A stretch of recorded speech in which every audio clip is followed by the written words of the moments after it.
د ځنګل په منځ کې ګل مکۍ نومې مرغۍ یو د پیزا دکان کولاو کړی و.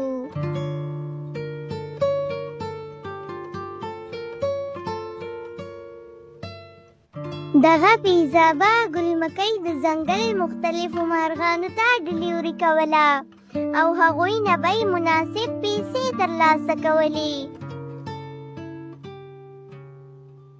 دغه شان د ګل مکۍ کاروبار ډیر په ښه طریقې سره روان و.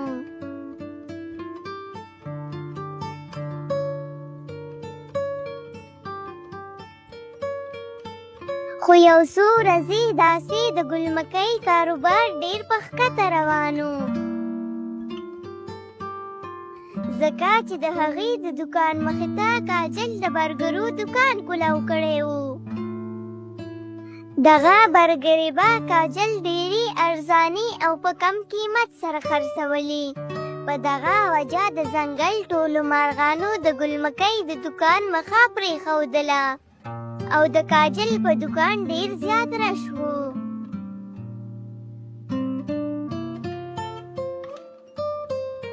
په دغه وجه ګل مکۍ ډېره زیاته پریشانه وه، ځکه چې د هغې نه اوس پیزا نه خرڅېدله. او زما خدایه، دا ټوله پیزا خو ماته په ځای پاتې شي، ځکه چې د کاجل د ارزان قیمت د وجې یو مارغه هم زما د دکان خواته نه راځي.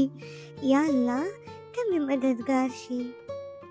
یوه ورځ دغې ځنګل ته یو ناشنا مارغه راشي او په تیز اواز سره ټولو مارغانو ته وایي: خبردارې خبردارې، ای د ځنګل خوږو مارغانو، زه راغلی یم د مهراني پیغام سره.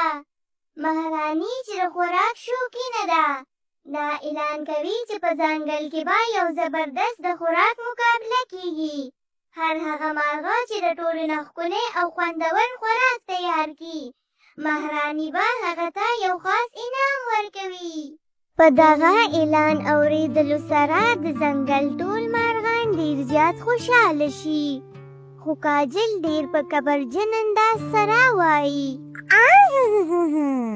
لوبه نوره هم خوندوره شوله، ماهرانې پکې اوس د خوراک مقابله راوویستله. دا مقابله به زه ګټم، څنګه چې د ځنګل د مارغانو زما د برګرو ذایقه خوښه ده، دغه شانتې به د ماهرانې هم زما د برګرو ذایقه خوښه شي او دا انعام به ماته راکوي. ماته کاجل، دومره غرور او تکبر مه کوه. په دې ځنګل کې نور مارغان هم شته، کوم چې ستا نه ښکلي او خوندور خوراکونه تیاروي.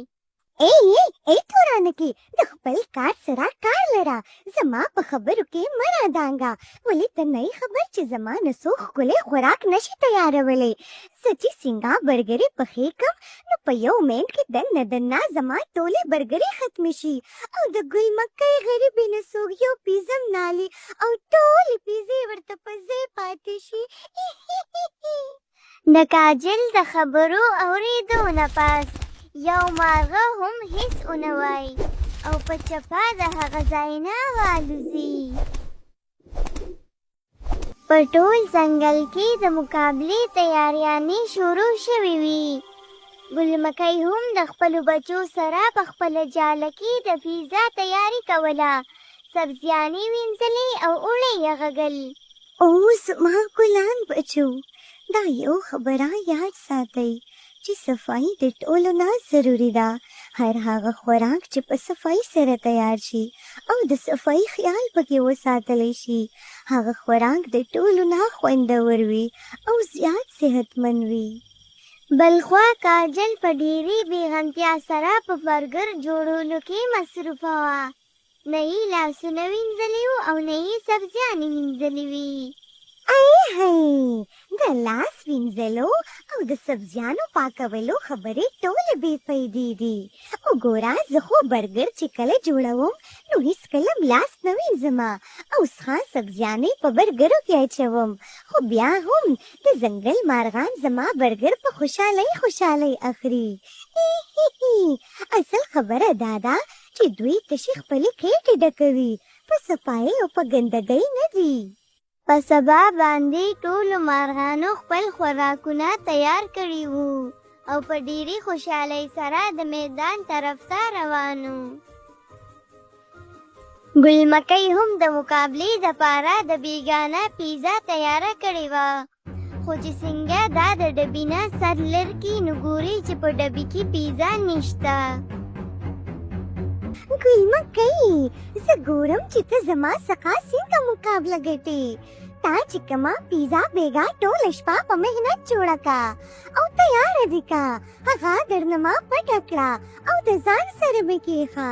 ګل مکۍ دومره وخت نه دی پاتې چې ته اوس بله پیزا جوړه کړې، ځکه چې مقابله به شروع کېدو والا وي او زه به خپل برګر یوسم او مقابله به وګټم، ځکه چې ګل مکۍ به په دې مقابله کې نه وي. مقابله به کاجل ګټي، کاجل. دې کاجل د ګل مکۍ نه پیزا پټه کړه دپاره د دې چې ګل مکۍ مقابلې ته لاړه نشي او خپلې برګرې واغستې او مقابلې طرف ته روانه شوله. د مقابلې میدان کې ټول مارغان په کتار ولاړو او خپل ډشونه یې خپل مخې ته ایښي و، ډېر زیات خوشحاله وو او د مهراني انتظار یې کولو.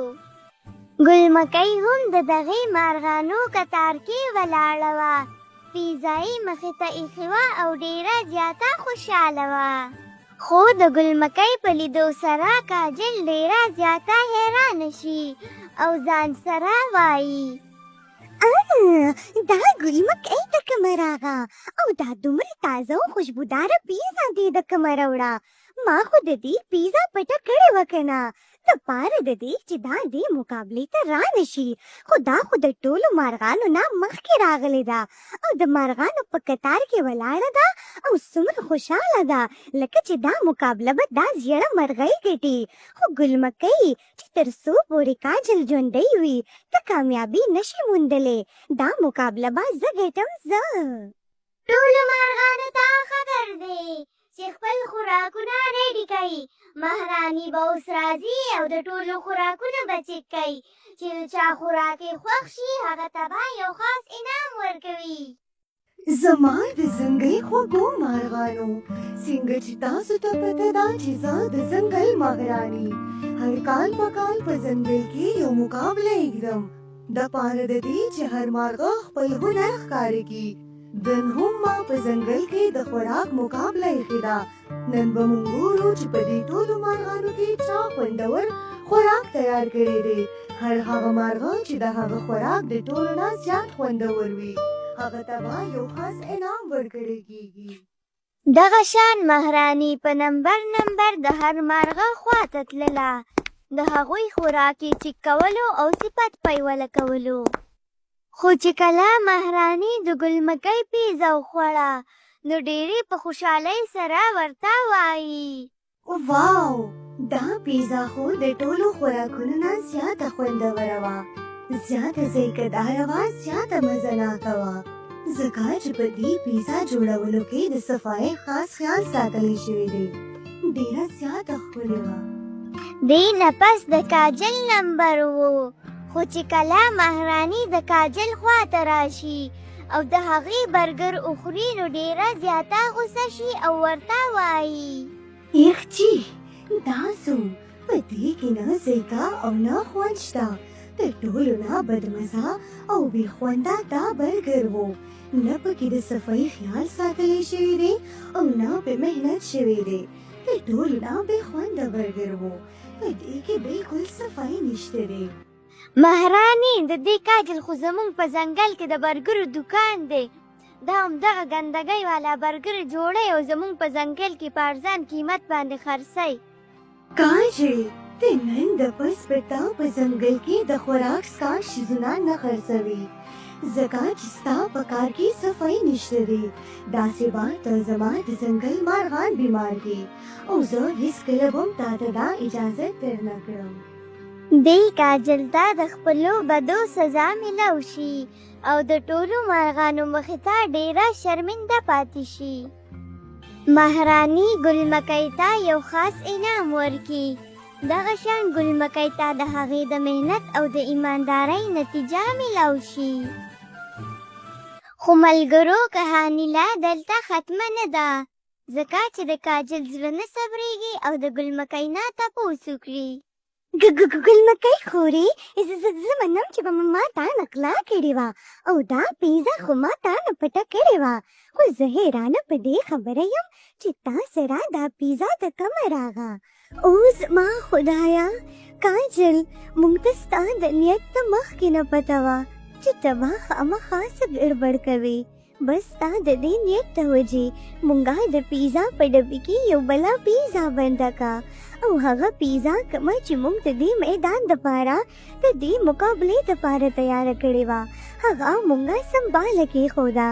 بس کله چې ته غلا پسې راغې نو هغه نقلي پیزا تا پټه کړه او اصلي پیزا موږ سره پاتې شوه، د کمې په وجه چې موږ نن دغه مقابله وګټله او ته په خپل نیت کې راګیره شوې.